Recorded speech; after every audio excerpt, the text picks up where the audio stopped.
Hi there, in this video we're going to talk about how to tell if wood is properly seasoned or not. So obviously one way you can do this is by using a moisture meter, but there are a few different ways you can use if you don't have a moisture meter, like me. I don't have a moisture meter, but there are a few things you can look at on the wood to tell if it is properly seasoned or not.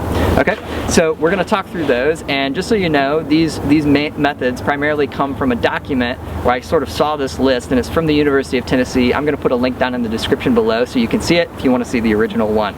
So the first one I think is kind of fun, and that is the sound test. So this is two pieces of split and seasoned elm firewood, and so I already know it's seasoned, and if you have that situation, you can do a sound test by knocking two pieces of firewood together.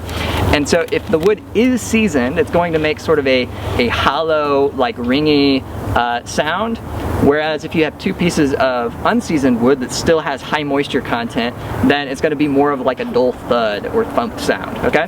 So I'm going to hit these two pieces of wood together, and hopefully you'll be able to hear sort of what I'm describing. You kind of hear that like ringy sound? That's because it's seasoned and it has a low moisture content. So that's one thing you can look for. And like I said, if it has a higher moisture content or it's wet, then it's going to be like a dull thudding sound. So that's one thing you can do. The second thing you can look for, and I'll use this piece of wood here to demonstrate it, is you can look at the end grain of the wood.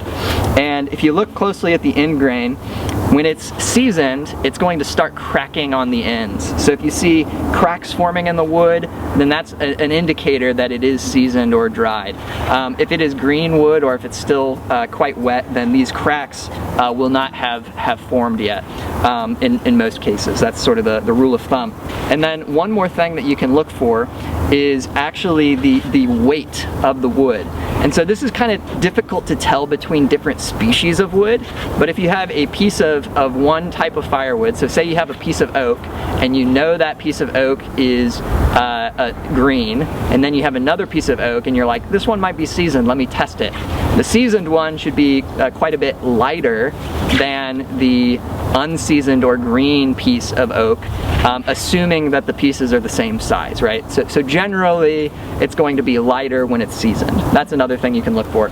And then I'll throw in one more bonus tip that you can look for without a moisture meter, and that's basically if you know how long the wood has been seasoned. So you remember, okay, I stacked this wood in April 2 years ago, then that's going to help you know whether or not it's seasoned based on how it's stacked and the type of wood it is. If you want to learn more about how long it takes to season a particular species of wood, or just generally how long it takes to season firewood, then I encourage you to check out my video, and I'm going to put a card up to it in this video so you can check it out, where I talk more about generally how long it's going to take for you to fully dry and season your firewood.